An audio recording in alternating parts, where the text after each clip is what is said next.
This is the vernier thermocouple. It's used to measure really wide ranges of temperature change.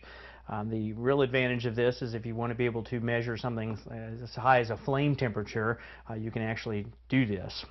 The way this thing operates is that this is the actual sensor wire, and it ends up being plugged into the thermocouple. And this wire is replaceable if something happens to it, so you just plug it in there. And then the sensitive part of the detector is right down here at the end. And the way a thermocouple works is you've got a junction of dissimilar metals. And when you expose that to a temperature, then the device actually generates a voltage, and the voltage is dependent upon the actual temperature. Now this one actually has a built-in internal reference. Some thermocouples you actually have two wires and you have to put one in a reference temperature. This one has a built-in ice reference inside it, so you don't need that. And we'll just do a quick data collection. I'm actually going to put this into a flame, and we'll take a look at the flame temperature.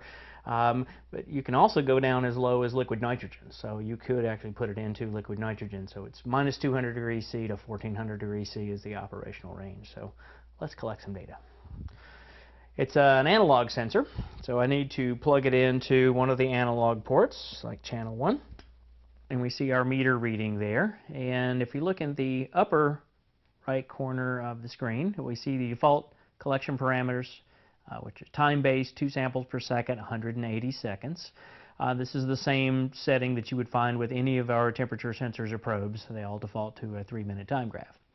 Now for my experiment, I don't need that much time, so I'm going to shorten this up to 30 seconds. So I'll just tap there, change my duration to 30 seconds, hit OK.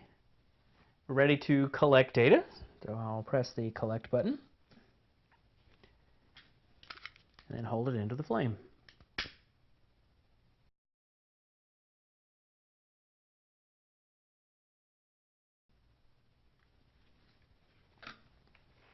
Now we have our data, and so we can take a look at it. At this point is where I actually put the thermocouple tip into the flame.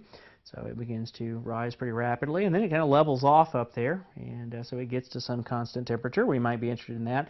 And then at this point, I actually turned the flame off, and we see that it starts to cool back off again.